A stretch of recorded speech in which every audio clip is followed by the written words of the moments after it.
iniciando mais um Conversa Aberta de hoje. Hoje, nosso convidado especial é Lucas Frade e eu quero começar a nossa conversa de hoje com a pergunta que é a nossa pergunta-chave. Quem é Lucas Frade? Difícil, né? É uma pergunta muito difícil.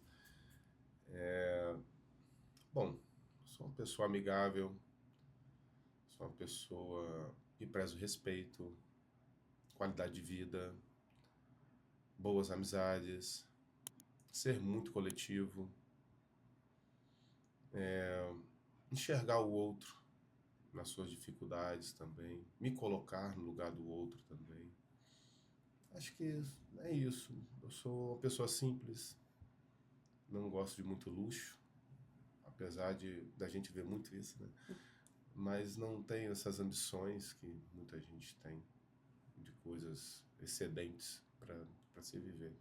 Gosto da simplicidade, gosto de viver bem, saudável, sabe? Trabalhar minha higienização mental, acho muito legal também. Praticar minhas atividades físicas. É isso, sou uma pessoa simples. Uma pessoa simples. Boa de convivência. Isso é importante, porque tem pessoa que é difícil. Sempre tem. Sempre Eu tem. também já fui difícil e sou um pouquinho às vezes. Continuo trabalhando em si, né? Eu também Sim, trabalho muito em sim. mim para aprender a lidar com as pessoas que é. A gente tem que, acaba que a gente precisa entender que o outro também tem suas dificuldades, né? Sim, E não é todo mundo que tem que estar todo dia de boa, né? Não é tratar mal, mas é respeitar, como sim. você falou, É o tempo. né? E aí você é de onde? De onde você é? Como é que você chega aqui? Como é que foi sua infância? Conta pra gente conhecer a Eita. fundo assim. Como é que foi? Pois agora eu lembrei das palestras que eu dou nessa escola. Bom, sou capixaba, minha família é do Rio de Janeiro, de pai e mãe, né? Mas migraram uma parte pro Espírito Santo, mas eu nasci já no Espírito Santo, Cachoeiro do Itapemirim, terra do Rubem Braga, Luiz Del Fuego, Roberto Carlos, né? Raul Sampaio, Sérgio Sampaio, grandes artistas legais aí. Tem outros também, né? Uhum. Lá, amigos próximos também. Eu nasci num lugar perto da praia, 45 quilômetros da praia. Minha infância foi uma infância perfeita. Eu já analisei isso. Foi uma infância perfeita. Perfeita mesmo. Não tinha acesso a luxo, mas tinha acesso a boas amizades, que me ensinaram muitas coisas. Tive muito acesso a amizade com todo tipo de criança, todo tipo de família diferente. Eu morava numa rua sem saída e tinha uma vila no final que era dos funcionários da Nassau, que é uma empresa de cimento, Sim. e tinha um clube da Nassau em frente. E ali eram 30, 40 crianças que brincavam constantemente durante a semana. Tinha meus vizinhos também, que eu cresci com eles. E ali eu fui aprendendo sobre muitas coisas. Sou uma criança ainda extremamente hiperativa, né? Tenho isso. Quando eu era mais novo, era muito hiperativo mesmo, alto nível, assim. Minha mãe penou comigo. Até hoje eu ouço as alucinações dela me gritando, né? Mas é interessante, porque isso me ajudou a ser mais social, sabe? A pertencer a um mundo real. E eu cresci assim, com os meus pais vivendo com os grandes amigos deles, me ensinando esses valores de amizade, de companheirismo, de parceria. Pessoas maravilhosas que até hoje eu amo saber como elas estão, apesar de algumas perdas, né, que a gente vai tendo É. também, dessas pessoas que a gente conviveu na infância. Mas é importante que lá eu aprendi muita coisa na minha infância. O Espírito Santo me deu uma base muito boa. Tenho amigos do Rio de Janeiro também, né? Amigos leais, amigos reais. Minha família também do Rio, muito legal, muito top, bem esclarecida de muitas coisas. Sempre me incentivaram, desde criança, a fazer o que eu queria fazer. Desde os 8 anos de idade, sempre quis seguir essa profissão, né, que eu sigo hoje. Então, eu acredito que tive uma infância perfeita. Desde os 8 anos tu quis ser Desde psicólogo. os 8 anos. Como que Como, né? tem alguém da família? Porque geralmente a gente se espelha em alguém, É, né? Tem alguém da sua família que é? Na minha família, ninguém é psicólogo. Aí que é o segredo. Criança hiperativa. Troca o dia pela noite. Uhum. Viciado em ver filmes. E a única televisão que tinha dentro de casa era no quarto da minha mãe. Eu tinha que dormir no pé da cama, de lado, para assistir a televisão. E meus pais dormiam e eu ficava assistindo televisão e filmes até tarde. Até o Corujão, o Supercine. E quando eu passava do limite, era Telecurso 2000. Sabe? O Era bem importante era estar engraçado. assistindo. Pois é. Mas aí, quando eu tinha 8 anos, eu estava vendo um filme que falava sobre essa profissão de um psicólogo e como ele atuava clinicamente, né? Eu achei bonito aquele ambiente. E assim, é a primeira impressão, a gente acha que ela é única, né? Depois que eu fui aprender como realmente é a psicologia no nosso país, mas aquilo me chamou a atenção. Poxa, eu gostei, que eu quero andar bem vestido, quero ter um consultório dessa forma, quero ter um divã, quero ter um frigobar para servir bebidas agradáveis para os meus clientes. E foi isso. Eu me alegrei com aquilo que eu vi no filme. E todas as vezes que minha família me perguntava o que eu queria fazer na minha vida, psicólogo. Aí me perguntava, sabendo, eu falava a mesma coisa. Então, com o tempo, óbvio que a gente vai mudando a nossa maneira de enxergar as profissões dentro do cenário que a gente vive, né? Mas foi assim que eu decidi. Permaneceu. E hoje tá. Permaneceu. Tu formou lá? Formei no Espírito Santo, Uhum. né? Na faculdade particular, perto de casa ali também. Foi muito sofrido, né? Minhas tias me ajudaram a pagar minha faculdade. Legal. São pessoas leais. A família da minha mãe é a família mais leal que eu tenho, assim. Com tudo, tudo, tudo. De aprendizado, de boas relações, boas experiências. Maiores memórias que eu tenho são com a família da minha mãe. É o que faz toda a diferença na vida de uma Assim. pessoa, né? Uma família estruturada. E como é que tu chegou em Roraima? Como é que tu veio pra cá? Porque assim, tu tava bem longe, né? Pois é, eu estava em Marataízes, né? Já tinha me formado e eu tinha ido para o Rio de Janeiro fazer um curso. Fiquei na casa da minha tia lá, um curso na área de petróleo, para trabalhar embarcado. E aí eu voltei para Cachoeiro, né, de Itapemirim. Dali eu decidi, eu falei, mãe, eu vou para Marataízes, para nossa casa lá na praia. Eu falei, eu vou para lá. Aí minha mãe, mas você vai fazer o que lá? Por que você quer ir para lá? Eu falei, eu quero ir para lá, eu quero sair daqui. Eu não acho que aqui é o lugar que eu tenho que viver. Ela não acreditou que isso daria certo. Ela ficou muito receosa. Aí eu fui. Cheguei lá em Marataízes, fui trabalhar com o que tinha. Uhum. Reencontrei um amigo de quinta série que tinha voltado da Austrália, comprou uma casa lá na praia. Eu trabalhava como corretor e ele estava reformando a casa, porque ele também é pedreiro, enfim. E eu reencontrei com ele, eu fui trabalhar na casa que ele estava reformando. E ali eu fui trabalhar de ajudante de pedreiro e passei no curso de salva-vidas. Legal. Já formado já, né? Uhum. E era assim, um dia eu trabalhava de salva-vidas e no outro eu era ajudante de pedreiro. E ali eu fui me capacitando, fui aprendendo mais sobre a profissão de pedreiro, né? Depois disso, uma velha amiga que se formou aqui em Roraima, morou aqui na casa da tia dela, se formou na Federal e ela retornou para o Espírito Santo depois de acho que uns 10 anos. E aí a gente se reencontrou numa festa e a gente ficou ali, a amizade voltou. Um belo dia ela recebeu uma proposta, né? Os amigos dela daqui falaram, tem vaga lá no Iramutã. E aí, tu quer vir? Tá? Ela fez todo o processo lá. E a mulher ligou para ela estava lá em casa, a gente estava na cozinha, eu estava cozinhando, a gente conversando e tal, que ela ia embora. Aí eu pensei assim, poxa, papai do céu, você podia me dar uma oportunidade também para mim voltar para minha área, né? Aí a mulher ligou para ela de novo. Ei, você não tem ninguém para indicar mais não? A gente tem mais uma vaga aqui para trabalhar no CREAS. Aí ela, calma aí que eu vou falar com um amigo aqui. E aí, vambora? Aquele susto, assim, aquele baque. Aí eu fiquei pensando, nossa, vou ter que vender minhas pranchas de surf. vender minhas coisas tudo aqui, meu caiaque, Tu chegou pelo menos a bicicleta. olhar onde é que era? Não, eu fui pesquisar. Aham. Aí, assim, as fotos que tinham na época, em 2018, eram fotos bem ralas, assim, sobre o lugar, Uhum. bem assim, não convidativas, Sim. entendeu? Hoje já tem muito mais, né? Claro. Mas não era muito convidativo, não. Aí ela, olha, lá é um lugar extremamente indígena e tudo mais. Eu falei, poxa, que legal, que interessante. Foi aí que eu comecei a fazer minha higienização mental para que eu pudesse vir para cá para representar da melhor forma possível.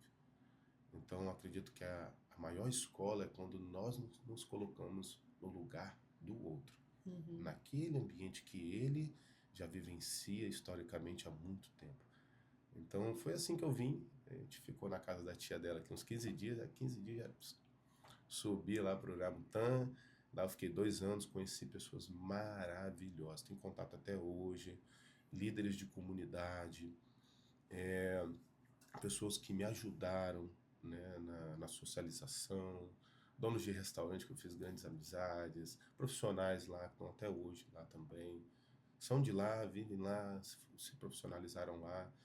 Então, eu gosto de preservar essas amizades. São pessoas que me ajudaram a melhorar o que eu sou. Uhum. Todos lá, sem tirar nem pôr. Todos me ensinaram alguma coisa. Como enxergar, como trabalhar melhor o que eu deveria ser para atuar naquele lugar. Tive uma aceitação muito boa de vários líderes de comunidade sobre a questão da garantia dos direitos da criança e É. adolescente, né?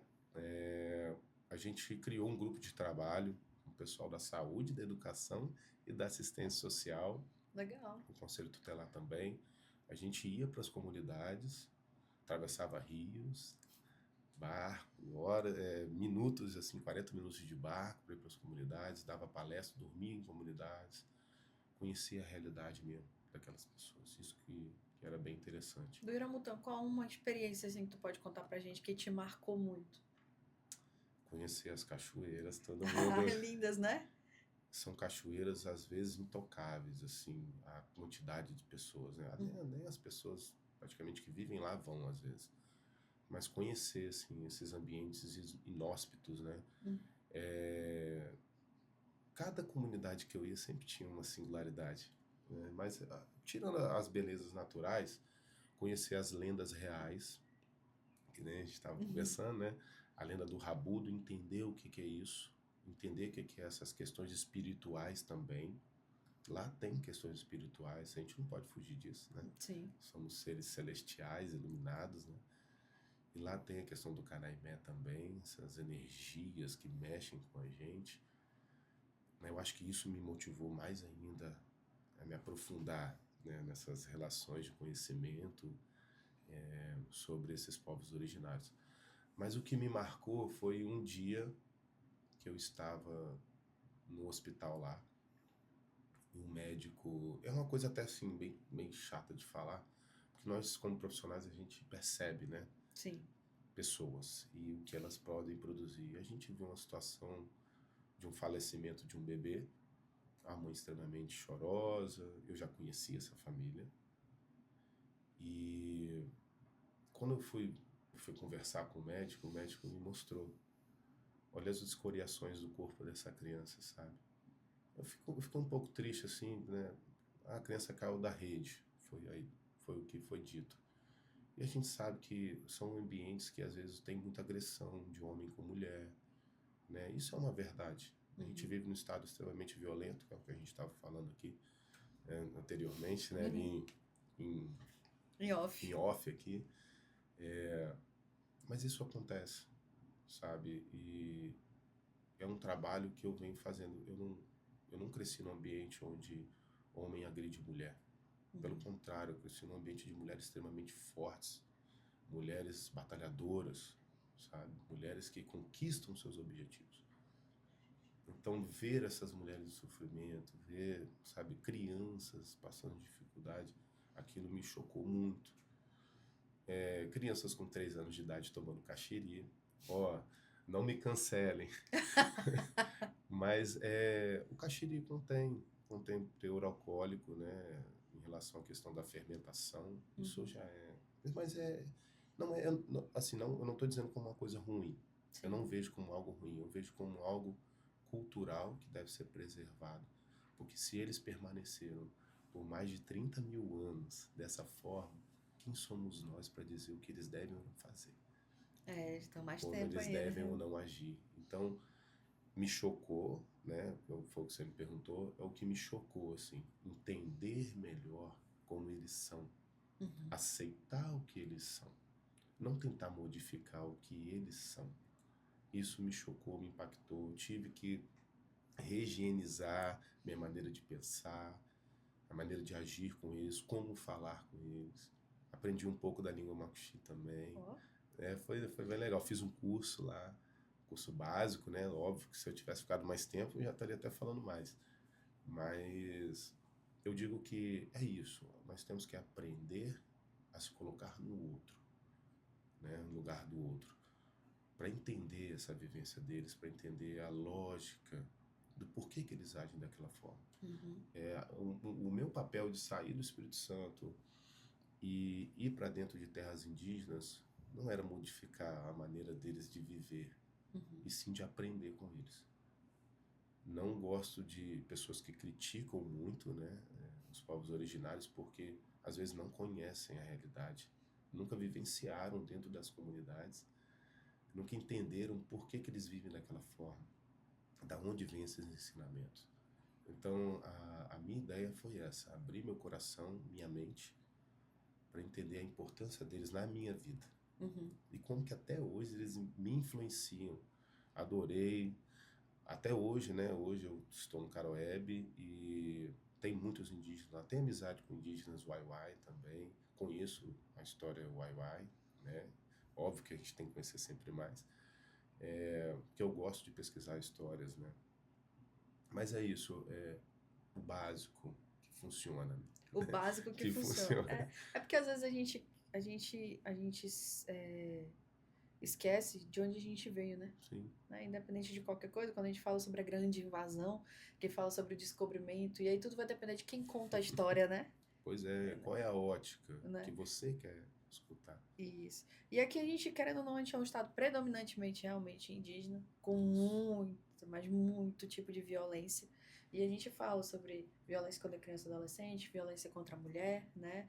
Violência interna mesmo, violência, a gente fala sobre a violência instrumental, que é o próprio Estado que pratica contra as pessoas. E era aquilo que a gente estava conversando.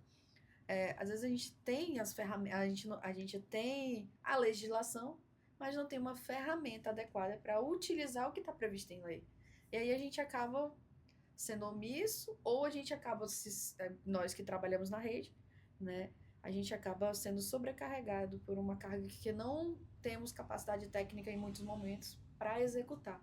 E nos tornamos violadores. Aí é o que eu sempre falo, eu costumo muito dizer isso, porque eu sou muito adepta da seguinte política. Para mim, psicologicamente, eu penso da seguinte forma. Eu penso que se eu não tenho, eu tenho que sempre buscar saber e aprender mais, independente do que eu esteja fazendo. Mas eu também não posso pensar que porque eu li alguma coisa eu tenho tanta capacidade contra alguém que é formado e está há anos aí sim. estudando e se dedicando em tudo aquilo. De achar que eu posso, por exemplo, eu enquanto conselho, que eu posso substituir um assistente social, ou um psicólogo, ou fazer trabalho da polícia de batido na rua, São aprendizados diferentes, né? realidades Então, diferentes, modos de enxergar e diferentes. cada um tem a sua particularidade e a necessidade. Porque se uma pessoa conseguir suprir tudo, por que eu teria várias ferramentas, né? Uhum. E aí a gente fala sobre a questão da psicologia na educação. Né? Lá no Carol, como é que é a tua atuação? Tu trabalha ainda no CREAS, tu atende as crianças da escola, porque a gente quer, eu quero muito entender assim, tu trabalha com crianças neuroatípicas, Sim, né? também, Também. também. E aí, não só neuroatípicas, né? Crianças atípicas, Isso. que é o que eu te falo. Muitos do que vem não tem conhecimento. Eu, por exemplo, se eu não tivesse te perguntado naquela hora o que é uma criança atípica, eu não saberia. Então, eu queria que você explicasse pra gente o que é uma criança atípica e como é que é a atuação do psicólogo no trabalho com essas crianças. Qual a importância de ter esse atendimento constante? Pô, legal. Uhum. Vou tentar fazer um apanhadão aí. Embrulhou um bocado de coisa. Calma aí. São 40 perguntas. Só tem um minuto. Deixa eu respirar, né? Legal, vamos lá. Eu vou falar assim um pouco do princípio, né? quando eu cheguei no Caroeb, eu cheguei para trabalhar na área da saúde na época do Covid.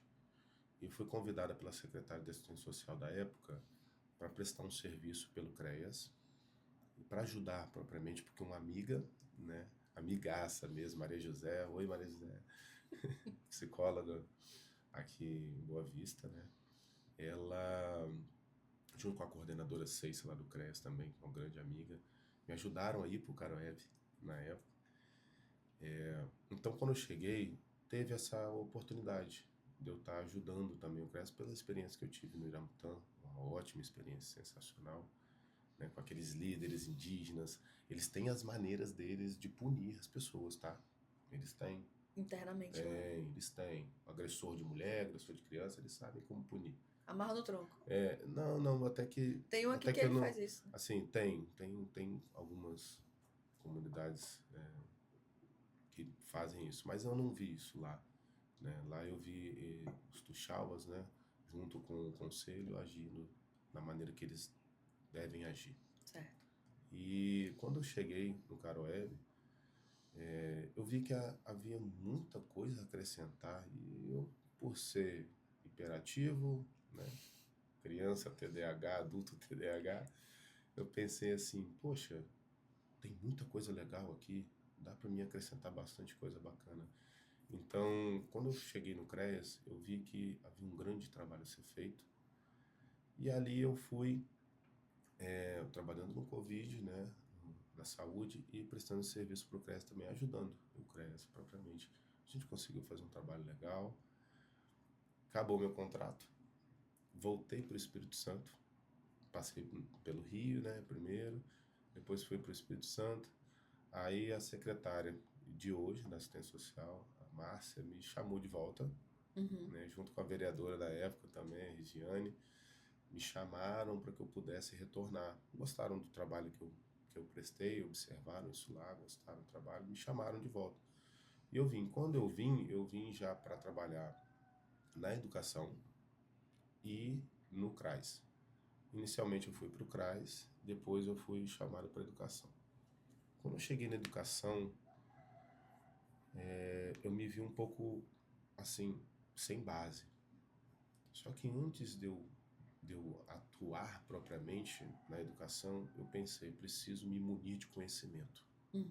Assim como eu fiz da primeira vez que eu entrei no CREAS lá do Iramutã, eu fui buscar conhecimento, fui estudar. Eu preciso estudar. Então ali eu comecei estudando, conhecendo a realidade de como que seria a atuação de um psicólogo educacional, até onde seriam as minhas barreiras e até onde seriam as minhas possibilidades. Então, ali eu criei um universo da psicologia educacional, coisa que nunca teve. Eu fui o primeiro psicólogo educacional do Caroeb. Olha que legal. E do Entre Rios, assim dizendo, que é o distrito lá, pertencente ao Caroeb. Então, eu pensei, preciso criar uma maneira de agir como psicólogo que tivesse fundamento naquilo que eu me formei e que fizesse sentido para as pessoas que vão estar trabalhando comigo. Então, eu criei uma maneira de coletar informações, de fazer registros, documentos, né? Não tinha nada, né? Então, tive apoio da Secretaria de Educação, né? São os mesmos colegas de hoje. Tive muito apoio, tenho até hoje, né? Eles me abrem um leque de opções para atuar. E dentro disso, por ser uma Secretaria de Educação, Cultura e Desporto, e eu também ser professor de jiu-jitsu, Olha aí. na época houve oportunidade. Tinha um médico lá que era faixa preta, ele do Mais Médicos, né? E ele treinava na varanda da casa dele, então ali houve a oportunidade de eu voltar a treinar também, né? Lá no Iramutã treinava também, tá bom? Lá com o pessoal. O Isaac Magrão me deu esse suporte. Legal. Entrei em contato com ele, me deu esse suporte. Depois, quando eu fui lá para o Caroeb, ele continuou me dando suporte. Aí depois eu conheci o Grampola, né? O Clay. Todo mundo fala Grampola, né? Eu chamo ele de Salada. E ali eu vi uma oportunidade também de agregar a psicologia educacional ao esporte também, né? Então, hoje já faço esse trabalho e também com a cultura, né? Me enfio nessas coisas. Então, eu criei um pouco esse olhar e a importância desse profissional de psicologia dentro da escola. Uhum. Atuações com palestras dentro de sala de aula mesmo, ouvir esses profissionais, professores e suas dificuldades, ouvir seus coordenadores e diretores, discutir com a equipe geral, né, de coordenação e supervisão pedagógica, dialogar com o secretário, visualizar a importância de algumas mudanças para melhorar o ensino. Então, acredito que a gente está num rumo muito bom para a psicologia educacional dentro do Caroeb. Não é porque eu atuei lá não, mas é porque toda essa base de pessoas que se juntou para me ajudar, me abriu possibilidades de formular uma linha Uhum. de como, se futuramente outra pessoa vir a trabalhar no meu lugar, como que ela poderia se comportar Uhum. e como que ela vai ser orientada por esses profissionais que vão estar lá dentro da Secretaria de Educação. Então, eu deixei um norte, documentos que estão lá, registros, né, de como foi feito todo esse trabalho, e são etapas, né? Sim. Primeiro são etapas de criação de documentos importantes para formalizar todo um respaldo profissional, um respaldo. No caso, o acompanhamento de todas as famílias, né, que tu faz ali. Eu não consigo acompanhar todo mundo, né? A gente tem Não, mais mas... de mil alunos Uhum. na rede. Mas como que a gente faz? A gente tenta focar primeiro nos alunos atípicos, né? Uhum. São crianças que têm neurodivergências, que são condições, Uhum. né? São características diferentes de um ser humano para outro. E elas apresentam algumas dificuldades, às vezes não apresentam tantas dificuldades quanto crianças não atípicas, né? Vou dar um exemplo, que acho que fica mais fácil. Vamos lá, a gente tem uma criança autista. Certo. Ela tem dificuldades, mas uma criança que não é autista e não tem nenhuma outra neurodivergência pré-determinada ali ou analisada, às vezes tem mais dificuldade do que uma criança autista. Dificuldade de aprendizagem, de socialização, de questões de educação mesmo, de respeito, e a gente vê isso. Então, quando a gente pensa na psicologia dentro da educação, esse profissional tem que enxergar isso. Quem são essas famílias que estão educando essas crianças? Entendi. Quem são essas famílias que estão estimulando essas crianças? Então, a gente focou um pouco mais nessas crianças com necessidades especiais, né? Que são as crianças atípicas, então a gente focou mais nelas, no aprendizado delas, na evolução do desenvolvimento educacional delas.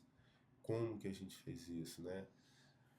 Conversando com os professores, tentando melhorar um pouco todas essas atividades que deveriam ser direcionadas para melhorar o aprendizado dessa criança. Trabalho com cuidadores, né? Orientando alguns cuidadores ali de como aplicar algumas atividades que o professor está repassando para que eles possam direcionar melhor, melhorar essa convivência do aluno, trazer ele para uma realidade que ele já faz parte e que ele pode se tornar assim mais agradável ainda para ele mesmo.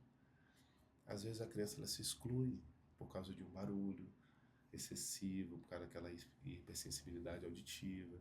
Então trabalhar também um pouco nesses sentidos do toque, né? Crianças que não gostam de ser tocadas. Então a gente vai direcionando esses aprendizados para esses profissionais que trabalham diretamente com essas crianças. E a gente tenta trazer conhecimento também, a gente tenta trazer cursos para ampliar a visão desses profissionais. A gente sabe que professor, ele é um X-Men, né? Eu gosto de falar isso. É sério. Se a gente for parar para pensar, professor não pode adoecer, professor verdade. tem que ter 18 braços, professor tem que ter 2 cabeças, então ele se torna um mutante, né? Um X-Men. E a gente sabe que a realidade é bem pesada para um profissional da educação hoje. Eu falo questões de estrutura que eu acho que cada município é de uma forma. Mas a gente sabe que o profissional, o professor, ele é muito cobrado. E ele se sente cansado. Ele tem superlotações de sala. Vocês também fazem atendimento dos profissionais? Por que Sim, que sim. essa é a minha pergunta? Porque Nós estávamos conversando dias atrás, nós conversamos com uma psicóloga que estava explicando o que era o autismo. E um comentário de uma pessoa que viu o vídeo era o seguinte: a gente fala muito sobre as crianças autistas, mas não fala dos professores adoecendo em sala de aula, Sim, né?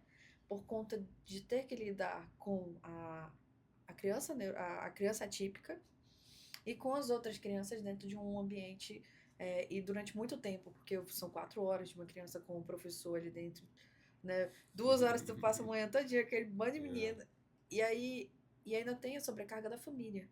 Porque sim, eu acho que é uma das situações que nós precisamos bater muito na tecla a família educa, o professor ensina. A família, ela tá transferindo o dever dela como, enquanto família em muitos casos, de o quê? De educar. A gente educa em casa. E aí a gente entra num impasse. O problema é qual é o tipo de pessoa que está educando nossas crianças do futuro, né? E aí, por isso que eu te pergunto se existe esse atendimento do professor, porque foi tipo, um desabafo, né, desse profissional falando. E a gente que é professor? A gente tá esquecido. Muitos têm essa sensação, né? E lá vocês existe. fazem esse atendimento? Existe, sim. Sim. A gente encontra resistências. Ah, Por, por alguns profissionais, não são todos não. Tem profissionais que se abrem comigo. Fala, Lucas, ó, tá acontecendo isso comigo, não tô legal, e tá assim, tá.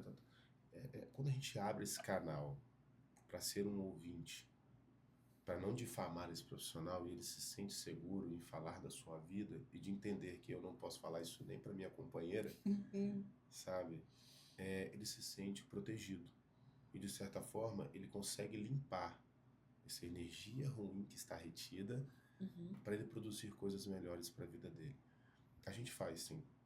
A gente tem esses diálogos. O problema é o tempo. Que uhum. momento que esse profissional vai poder dialogar com o psicólogo educacional? Porque ele não pode largar a sala de aula para estar lá comigo numa sala e expor aquilo que ele sente, que ele deseja, que ele visualiza, né, para o futuro dele, para o presente dele. Então, muitas vezes é na hora do recreio, E é rápido, 15 tipo, é minutos. 20 minutos ali, Aham. sabe? E a gente vai parcelando esse atendimento. Mas é interessante que você vê que, de alguma forma, esses profissionais conseguem se abrir um pouco mais e eu consigo escutá-los e, de alguma forma, consigo dar algum retorno positivo de orientação para eles, para que, de alguma forma, eles melhorem os seus desenvolvimentos pessoais. Você vê que eles se sentem um pouco melhor, Uhum. mais fortalecidos. Poxa, tem alguém que está enxergando o que eu vejo e que está lutando comigo também. Então, é um jogo de vamos juntos, Sim. estamos juntos. Mas tem profissionais que são resistentes. Ah, vou falar o quê pra esse rapaz aí? Não tem que falar nada pra ele não sabe de nada da minha vida e tal. A gente tem essas pessoas também. Tem também o preconceito, né? De achar que falou com o Sim, psicólogo, tá dizendo que eu tô doido. tem isso também, Uhum. né? Na verdade, eu sempre brinco com isso, né? E aí, quem é normal? É. Aonde que está o manual de ser normal? Se vocês me mostrarem e me ensinarem, eu vou tentar ser normal igual vocês.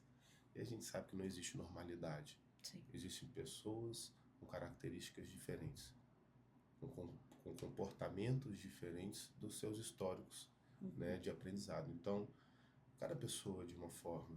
E o bonito da psicologia é nós podemos enxergar essas diferenças e tentar encontrar caminhos, né, preencher lacunas para que essas pessoas vivam melhor, consigam enxergar um ambiente melhor. Por mais que você tenha 30 alunos dentro de uma sala, 5 alunos atípicos dentro de uma sala, com neurodivergências diferentes, e a gente tentar encontrar caminhos juntos para que eles possam progredir no seu desenvolvimento profissional e essas crianças consigam também aprimorar suas habilidades. Mas a gente sempre volta para aquela questão que a gente estava falando, família. Uhum. Quem educa é família. A escola não educa, ela instrui. Ela vai mostrar caminhos para o seu filho. Mas quem vai trazer o comportamento de respeito para dentro da escola é a família com a criança. A gente bate no pé nisso nas nossas palestras de pais e mestres há muito tempo. Eu sempre reforço essa frase: eduquem seus filhos.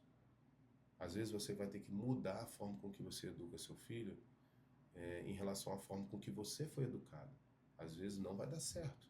Uhum. Até crianças atípicas, se você trouxer comportamentos agressivos para essas crianças, elas vão entender que elas também têm que ser agressivas, na escola, principalmente, Uhum. né? E mesmo não sendo atípicas, elas vão reproduzir isso na escola, porque elas sentem que a escola é um ambiente onde elas podem ser o que elas desejam ser. Elas se sentem livres para expor o que sentem, o que pensam, o que aprendem, né? E por isso que eu acho muito importante o professor ter uma saúde mental boa, buscar fazer atividades físicas, se alimentar bem, encontrar bons direcionamentos para a sua vida profissional, para que ele consiga enxergar, né, essas dificuldades desses alunos e a gente poder trabalhar junto, né? Eu consigo também atender famílias, ouço muitas histórias ruins, né, de dependências financeiras, Uhum. emocionais, agressões, que vão limitando um pouco essa educação da criança, a criança que convive com pais agressores, É. sabe? A gente entra, eu sei que é fora da nuance do que nós iríamos É, conversar, mas a gente está no mês, no mês de maio, que é o mês laranja, né? Que a gente fala sobre a questão da violência sexual contra criança e adolescente, né? E muito tem sido divulgado, né? No entanto, a gente ainda percebe que tem sido alarmante o número e cada vez mais crescente. Eu acredito, no meu ponto de vista, que muito desses números é porque a gente tem feito campanhas para que aqueles casos subnotificados, que não, em muitos momentos não vieram a público, não vieram a ser denunciados, hoje, com o conhecimento, ele começa a ser é, visto para que políticas públicas mais eficazes sejam elaboradas. E aí a gente fala sobre a escola. A escola, ela é uma das principais ferramentas, né? sim, E geralmente a primeira que chega a observar as violências sofridas dentro de casa e as mais diversas possíveis.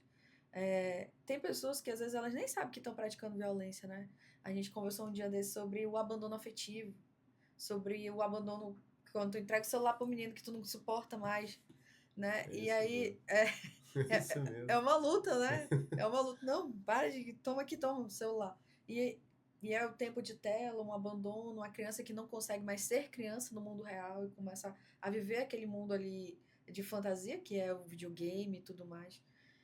Só que assim, como é que é um tratamento de uma pessoa que passa por uma violência? Porque assim, das crianças que eu atendi, eu observo que muitas delas se retraem, né? Elas ficam com medo, elas não falam, elas ficam amedrontadas. E eu já atendi uma criança que ela era neurotípica, ela tinha sido violentada, e ela já não gostava do toque, então assim, aquilo tornou-se uma agressividade cada vez maior. E aí ninguém entendia, porque ela é uma criança que não consegue falar, ela não se expressa.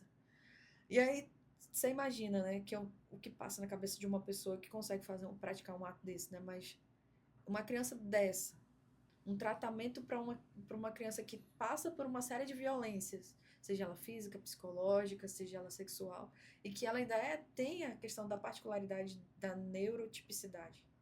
Isso.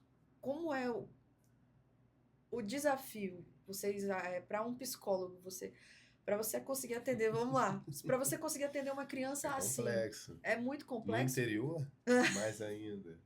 é que é mais Eu difícil, sempre né? tenho que falar interior. Não, Eu sim. sempre tenho que colocar, eu sempre coloco isso assim, porque não é só por onde eu estou. Eu estou pensando, né, nos outros municípios do Brasil, Uhum, que não tem nem a metade do que nós temos aqui. sim. A dificuldade é muito grande. A gente não tem. Ontem, no Congresso Internacional de Autismo, um profissional colocou isso lá. A gente não tem a quantidade de profissionais necessários para atender toda essa demanda que a gente possui. As crianças, elas são submetidas a essas agressões, mas vamos pensar um pouco antes delas, né? A gente vem de um mundo onde se adultiza muito a criança cedo demais. Hum, Nós provavelmente tivemos pais que receberam pouco afeto, tentaram transmitir a maneira deles para nós, que já temos mais de 30, né?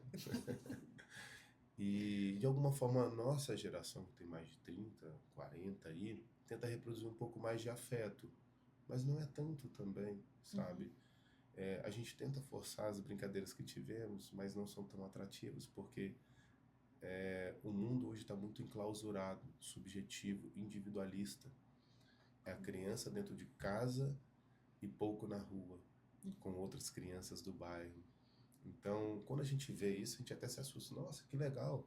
Olha quanta criança brincando aqui nessa rua, que interessante. E a gente vê ruas tão vazias e que tem tantas crianças ali e a gente desconhece às vezes. Então, tudo começa por aí. O pai que está de saco cheio da vida que tem, não consegue encontrar saídas para uma mudança de vida, para uma mudança de comportamento existencial e que isso acaba refletindo no filho. Porque se ele não consegue suportar o choro do filho, o que ele faz? Ele entrega o tablet, o celular, para que essa criança se afunde em um universo paralelo, né, um universo de fantasia, para que ele se acalme, né, e pare de incomodar, né, esses pais. Então o pai ele empurra para uma tecnologia para que ela possa ser o mediador educacional dessa criança. E ali ela vai ter acesso a tudo, porque se o pai, muitos pais, né, vou colocar aí bem grande mesmo, 90%, acho que até mais da população que dê o celular, né, dê o tablet para o seu filho, não faz controle. Uhum. Tô jogando uma estatística bem alta aí, tá? Tô assim só supondo, tá? Sim. Não são dados concretos. Mas eu estou supondo pelo que eu vivencio hoje em dia. Não fazem controle de que tipos de site, que tipos de desenhos, que tipo de jogos, quanto tempo essa criança vai ficar ali exposta. Já sabemos que há um adoecimento por parte do uso excessivo de tecnologias audiovisuais. Então, os pais estão querendo fugir de suas responsabilidades. Uhum. Os nossos foram obrigados. Faziam da maneira que dava, né? Eu não estou generalizando, tá? É Sim. bem importante que, assim, quando eu falo, às vezes pode até parecer generalista, mas estou pontuando aqueles que tiveram bastante dificuldades, aqueles Sim. pais em sua grande proporção tiveram essas dificuldades. A gente tem pais também sensacionais, conseguem enxergar a importância do aprendizado e tudo mais. Mas quando a gente para pensar nesse empurra para alguém cuidar, e esse alguém passa a ser a tecnologia, a gente vê aqueles comportamentos da Idade Média, de que essa criança já sabe. Com Ah, é. 3 anos já sabe o que é certo e errado. Não, que isso. Com 7 anos ela já sabe o que é certo e errado. Criança vivencia percepções. Então, se você educa ela para que ela aprenda com o que a internet está propiciando, o que você vai tentar transmitir para ela, às vezes não vai fazer efeito. Ela vai fazer birra, vai te contrariar o tempo todo, sabe? Então ela vai tentar ficar mais autônoma à realidade que ela está criando. Eu tenho uma dúvida. O uso de tela, ele pode ser um fator causador dessas doenças neuroatípicas? Tipo, doenças neuroatípicas, condições, né? Vamos lá. O TDAH, ele é o quê? Ele é uma condição mesmo neurológica que tu nasce com aquilo ou é tipo uma doença adquirida? Vamos colocar o geral aí? O geral. Beleza. No geral, genético. Mas existem, são porcentagens, né? Vamos botar aí que 86%, são dados estatísticos, tá? Falando agora. Uhum. 86% aí, tem para mais, para menos, né? São genéticos, já vem de histórico genético familiar. E Hum. nós temos também crianças com mutações genéticas, que são aquelas que no seu desenvolvimento mutaram por si só esses genes e adquiriram, né, nessa mutação essa característica, né, de Hum. ser autista, TDAH. Então essas são as explicações científicas hoje, tá, para justificar. Já estão fazendo vários estudos aí para tentar justificar, enfim, não vou nem entrar nesse mérito porque É porque são é uma coisas sem luta. confiabilidade, né?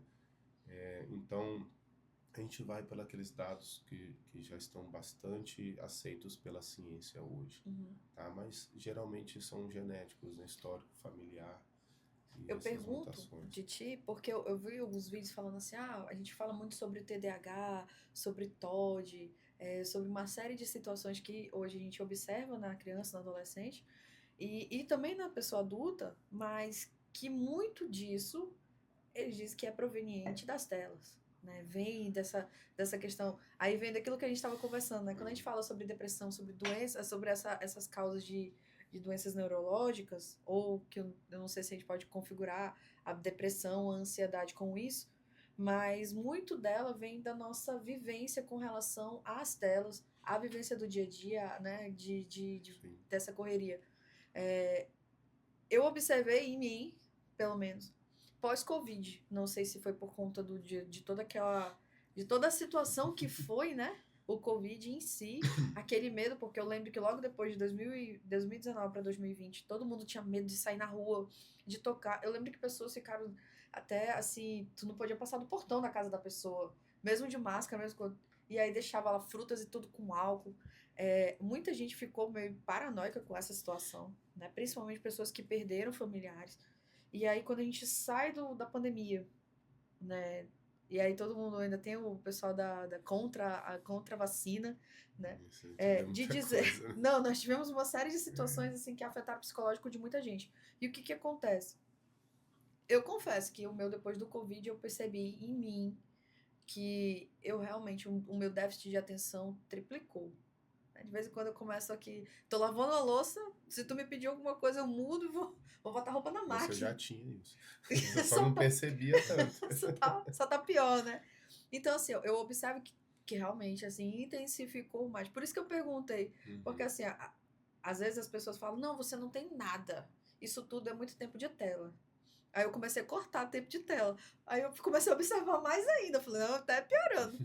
Porque eu não sei se a gente muda, né, a perspectiva. E claro, hoje eu não pratico esporte, então eu noto que isso também afeta. E aí a gente entra nessa parte da educação com o esporte, Sim. né? E a gente fala sobre o jiu-jitsu, que tu como professor, como que tu utiliza isso para tratar? Eu percebo que eu sem a prática esportiva, eu não durmo direito, eu me sinto mais cansada, eu não consigo me concentrar para estudar, para fazer as coisas. Eu mudo muito rápido, assim, é um estalo, fico mudando. A gente tá conversando, tu nota que na nossa conversa, Uhum. tu me fala uma coisa, eu mudo, aí tu me fala outra, eu Pô, mudo. legal, ele falou uma coisa, acho que eu vou criar outra pergunta Né? aqui. Eu falo, não, e ainda bate a dúvida, porque realmente Sim, bate a dúvida, porque são coisas que eu lembro. Peraí, eu vi naquele dia que me disseram que o meu pronome não era esse.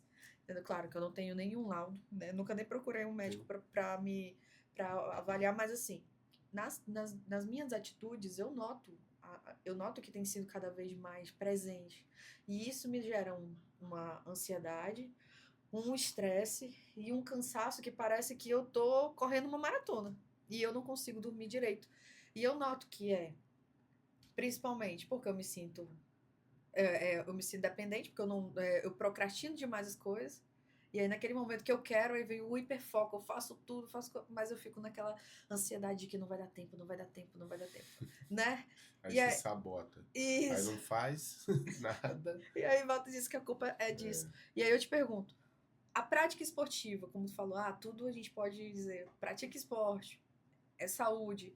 Isso entra para as crianças neurotípicas. A gente pode dizer que o jiu-jitsu, eu sei que o jiu-jitsu é um esporte assim adaptável, né? Que quando Sim, o Carlos Gracie criou ele lá atrás, ele pensou nas pessoas que não tinham tudo, forças, tudo. Ele né? pensou em tudo, todo tipo de ser humano ele pensou. E eu lembro que na minha campanha para o conselho, eu participei de um treino com uma criança que é lá na academia do meu primo, que ele era tetraplégico, né? E assim, eles observaram a melhora dele com a prática esportiva. E aí eu te pergunto, vocês conseguem utilizar lá no interior a prática esportiva? Tu direciona, tu fala, como é que é essa questão do uso do esporte na educação para ti enquanto psicólogo? Vamos lá. Primeiro eu vou responder aquela primeira Um pergunta que monte, tu né? fez, né? Porque é muito. Não, mas é legal. Aí eu fico assim, porque minha mente também vai voando, vai acelerando. Aham. Senão, aí se eu não lembrar, mas eu lembrei de uma coisa que você falou. Aí eu vou te responder. O celular não causa neurodivergência. Ponto. Existe um termo novo, internacional, que está sendo bastante utilizado, se chama brain rot, cérebro podre. Uhum. Está havendo um apodrecimento cerebral pelo uso excessivo de telas e assuntos idiotas. O que acontece? Se a gente vai para as redes sociais, a gente vê coisas idiotas o tempo todo. Então há uma idiotização cerebral, daí vem o termo brain rot, né? Que é cérebro podre. Uhum. Esse apodrecimento mesmo cultural, apodrecimento existencial, relacional, enfim, né? Então é uma coisa ruim para crianças. Saiu um estudo agora dizendo que é interessante que a gente evite o uso de tela até os 14 anos. Só que aí você vê crianças de 3 anos já com tablet. Ai, que Uhum. bonitinho. Aí nesse bonitinho você já começa a ver as birras quando você tenta tirar. Então você vai vendo uma série de coisas ruins sendo produzidas por essas famílias que deliberam de qualquer jeito o uso de telas Sim. sem controle, sem manipulação, né, controlada ali em relação a essas crianças. Então adoece imensamente, né, em alguns aspectos e no outro cria-se um, um aumento da impossibilidade de aprendizado dessas crianças, principalmente neurotípicas. Por quê?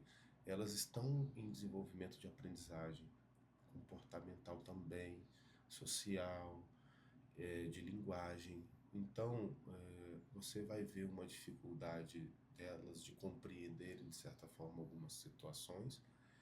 E quando você dá a tela como meio de educação, aquilo que os pais criam dentro de casa muitas vezes não faz sentido para elas. Uhum. Então elas vão recorrer àquilo que elas acharam mais interessante e que suprem o que elas desejam. Então se o pai fala não, ela vai fazer uma birra. Pode aumentar os casos disso, de agressões, de autoagressão, né? Uhum. Autolesão, os casos de agressão ao outro, não conseguir dormir, casos de não conseguir se alimentar pelo uso excessivo. Então, é um apodrecimento cerebral mesmo, há um atraso no desenvolvimento dessas crianças. Mas há aquela outra questão também que a gente estava falando antes de iniciar, que tem crianças tetraplégicas que só conseguem movimentar um pouco os olhos ali, pouco os braços e pernas. A gente pode usar como uma comunicação alternativa também. A tecnologia ela é perfeita para isso, né? Através dos olhos existem mecanismos que através dos olhos vão direcionando as letras e a criança vai aprendendo. A gente consegue fazer isso até no São João da Baliza. A gente tem 2 crianças e a gente já está, né, a cuidadora lá com tablet, a gente já trocou uma ideia com a professora também. A gente já consegue fazer essas comunicações, esse aprendizado. A gente já está direcionando isso para esse público, né? Uhum. E é interessante porque ali amplia a visão desses profissionais cada vez mais. Olha, é possível. Aí você coloca, né, a questão do esporte também. Gente, não é clichê. O esporte salva. Anteriormente eu estava comentando que eu vi aqui no Instagram de vocês, né? Uma colega de vocês veio aqui, participou também, falando sobre a questão da depressão. Comportamento. Se tu muda o seu comportamento de viver, de pensar sobre você no mundo, no universo, as coisas vão modificar positivamente. Se você direcionar para algo positivo, boa alimentação, atividades físicas regulares, pensamentos positivos constantes, higienização mental, você pensar sobre a sua existência, né? E quando a gente vai para essas crianças neurotípicas, neurodivergentes, o que acontece? A gente tem um grande embate. Em sua maioria, são pessoas em vulnerabilidade financeira, né? Não são ricas, são pessoas que ganham pouco e que às vezes trabalham muito. Então, ficam receosas às vezes de levar seus filhos para as artes marciais, né? De achar que lá ela não vai aprender, de que lá ela não vai se adaptar. Então, há uma dificuldade também desses pais de respirarem também sobre suas vidas, sabe? E muitas vezes quando leva um filho para uma arte marcial, deixa o filho lá e vai embora. Uhum. Ah, vou ali fazer não sei o quê. Eu entendo isso também, né? Somos seres humanos, a gente tem necessidades, tem dificuldades, a gente está sempre em movimento. Mas é importante a persistência dessa família. Ela enxergar que se há um profissional ali, ele sabe o que ele está fazendo. Quando esse profissional estuda aquilo que ele trabalha. Eu fiz um curso com o Felipe Nilo, foi lutador de MMA lá do Rio de Janeiro, e ele deu um curso sobre artes marciais e autismo. Fiz, né? E a gente aprende sobre todas as áreas de artes marciais, todas mesmo, assim, que nós temos hoje aqui no Brasil. E como esse profissional, professor, deve atuar com essas crianças e com essas famílias. E é uma coisa que eu digo, constância. Se essa família não enxerga a qualidade de vida do seu filho para o seu presente e futuro, realmente essa criança vai entrar ali, o primeiro chorozinho dela de adaptação, meu filho não gostou. Uhum. Aí reclusa a criança, submete a criança à exclusão daquilo que poderia ser algo melhor. E bota ela para dentro de casa e tela. É. Ou fica trocando a criança de vários esportes. Não gostou do futebol, vou botar ele ali no vôlei. Não gostou do vôlei. A persistência. A família tem que se tornar um ambiente mais persistente com aquela criança para ela entender que há um sentido naquilo dali que ela está fazendo. Há um foco daquela família em enxergar junto com o profissional a melhoria na qualidade de vida e de aprendizado daquela criança. Então, eu acho lindo quando os pais levam seus filhos e muitas vezes essas crianças são pequenas, né? 6, 7 anos, ou às vezes já são adolescentes também, eles choram no tatame porque fizeram flexão, fizeram o rola ali que a gente diz, né? O combate, e elas se esforçaram ao máximo. E elas se esforçam tanto que elas chegam a chorar. Por que que elas choram? Estão regulando suas emoções. Estão aprendendo que elas conseguem dar o seu máximo. E às vezes o coleguinha ali venceu, né, o combate, e a gente tem que trabalhar a humildade. Olha, hoje ele fez com que você pensasse em estudar mais aqui, se esforçar mais, para que você também chegue aonde você deseja. Então, treine mais, se esforce mais, doe mais tempo àquilo que você quer. Ano passado, 3 irmãos autistas vieram de Manaus. Foi muito legal essa história. E são gêmeos, né, de 15 anos, o Gabriel e o Thiago, e tinha o Júlio, de 12. O Júlio nunca tinha treinado nada. E quando eles chegaram, a mãe entrou em contato comigo, falei, bora lá treinar. E eles não tinham laudo, nem diagnóstico de nada, a não ser um diagnóstico deixa eu lembrar, diagnóstico de dislexia. Aí eu fiquei assim, legal, vamos lá ver. E nas aulas de jiu-jitsu, eles muito bem estimulados, né? Conseguiam fazer muitas posições boas. Meninos duros mesmo no jiu-jitsu, bons, tinham ganhado campeonatos em Manaus e tudo mais. E eu fui trabalhando com eles ali, passou 1 mês, 2 meses, e o Júlio entrou também, mais novo. E o Júlio tinha uma hipotonia, que é uma dificuldade nos movimentos. Coisa que eu percebi nos 2 irmãos também. Quando eu pedia para fazer alguns movimentos aeróbicos, né, da física, eles tinham uma grande dificuldade. Eu falei, nossa, interessante, olha aí, tudo que a gente estuda a gente vê, né? E eu falei, caramba, eu preciso trabalhar isso com eles, fortalecer essa musculatura para que eles consigam ter um tônus mais forte, né, mais fortalecido para suas habilidades mais ampliadas. E aí foi. O Júlio não sabia amarrar a calça do jiu-jitsu e era uma briga minha com ele constante. Briga no bom sentido, né? Todas as vezes que caía a calça, eu falei, Júlio, vem cá. Cara, eu já falei pra você como é que amarra a tua calça, cara. Você sabe que você tem que treinar isso em casa. E outra coisa, vocês são irmãos mais velhos, vocês vão apoiar o Júlio e vão ensinar o Júlio a amarrar a calça. Só que aí, os 2 mais velhos também tinham essa dificuldade. Ficou difícil. E eu insisti, até que um dia o Júlio amarrou a calça não caiu. Falei, tá vendo aí, Julinho? A calça não caiu, Julinho, porque tu aprendeu, tu se esforçou, cara. E o Júlio, às vezes, quando ele se esforçava muito no treino, ele chorava. Eu falei, e aí, Julinho, como é que tá? Ai, eu tô morrendo. Hoje tá pesado. Eu falei, Julinho, você tá se tornando um ser mais forte. Sua cabeça tá ficando mais forte, seu corpo tá ficando mais forte. Por isso que eu quero você dando o máximo aqui. Porque você vai produzir isso na sua vida, cara. E os outros dois também têm dificuldades na fala, né? E ali eles foram se socializando, poucos amigos, né? Pouca interação social, mas com a galera do jiu-jitsu, todos se comunicam, Sim, todos, né, desejam o bem um do outro. Você vê que faz a diferença as artes marciais. Ela muda realmente a história de vida das pessoas. Eu pude ver isso no jiu-jitsu. O Julinho foi campeão, né? No Campeonato Mundial da Primeira Infância aqui. Ele lutou com ele faixa branca, 1 grau, lutou com outro aluno nosso e foi muito legal. Eles mandaram muito bem. E os outros 2 irmãos também lutaram muito bem. Foram muito bem, ganharam medalha e tal. Então, assim, a gente pode ver que essas crianças conseguem desenvolver suas habilidades com as artes marciais. O jiu-jitsu é um divisor de águas. É óbvio que é claro, a né? minha área, né? Eu vou falar. Mas eu já fiz outras artes marciais. Karatê, um pouco de karatê, um pouco de capoeira também. Admiro demais todas as artes marciais. Fiz um pouco de Muay Thai também, então, de boxe. Então a gente vê que todas elas sabem que há a possibilidade de se trabalhar com essas crianças neuroatípicas.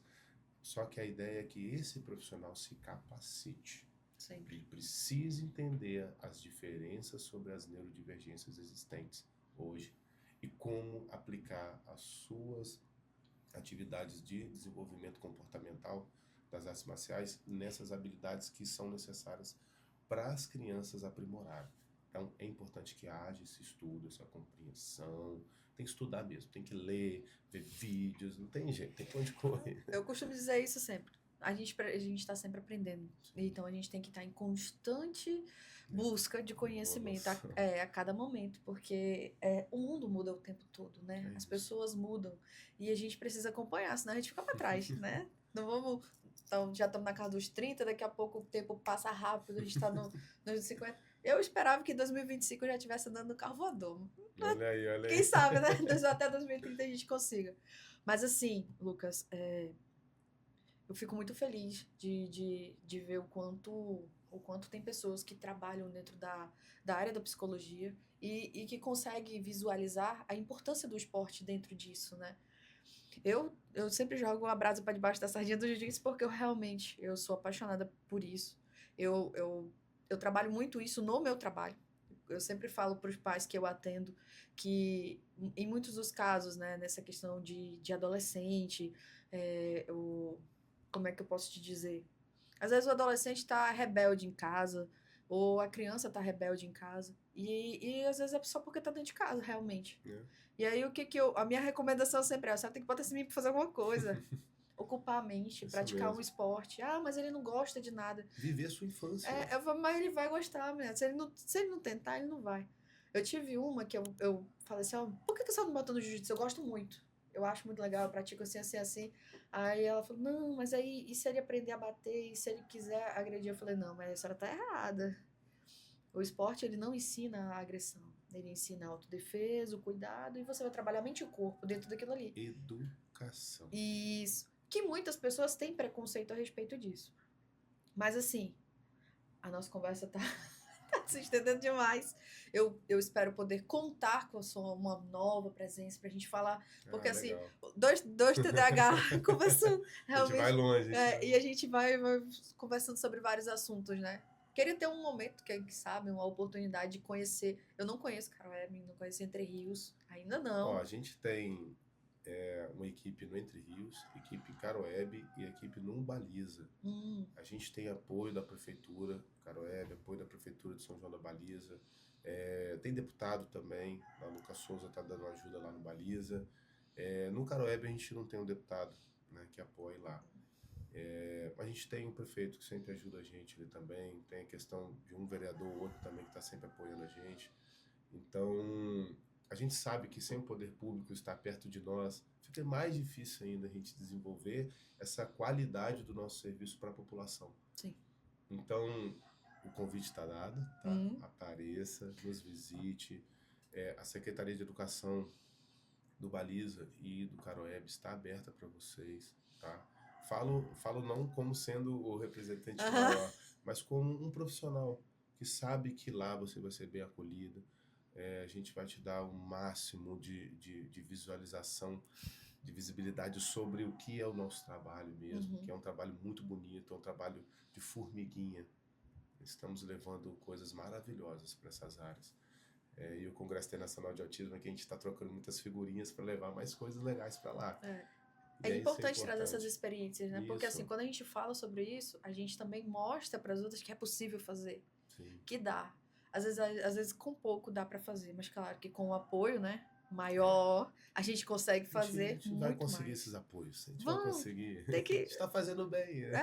A gente continua trabalhando e buscando, né? Isso. A gente nunca vai conseguir quando a gente estiver sentado lá esperando cair. Mas quando a gente estiver no limbo aí, lutando e indo atrás, a gente sabe que a vitória é certa. Então, Lucas, eu queria que você deixasse uma mensagem final para as pessoas que vão estar assistindo a gente, tá bom? E o convite está dado também. Você está convidado a retornar. Quando vir para cá, para a gente conversar mais, falar sobre esporte. E sobre tudo que você está aprendendo no congresso por aí, mundo afora. Então vamos lá. Pessoal, tragam seus filhos para a sociedade, sejam parceiros deles na atividade profissional, na atividade esportiva. Ajude seus filhos a viver a sua infância, a sua adolescência. Sejam participativos, sejam afetivos. Beije, abrace seus filhos. Diga que eles são as pessoas mais importantes hoje para você, para sua família e para a sociedade. Construa, mesmo com essa força de vontade que vocês têm de trabalhar todo dia, construam esse caminho na visão dos filhos de vocês também, para que eles possam se tornar boas pessoas. Trabalhe o respeito ao próximo, para que eles cheguem na escola e se tornem boas pessoas, bons exemplos, tá? A arte marcial salva vidas, a arte marcial salva a sociedade quando ela é bem trabalhada, com bons profissionais. Visitem as instituições de artes marciais, visitem as instituições de esporte, né? Dê acolhimento aos seus filhos. Menos telas e mais saúde mental. Isso que importa. E é isso. Olha aí, que legal. Esse foi o nosso Conversa Aberta de hoje. Show.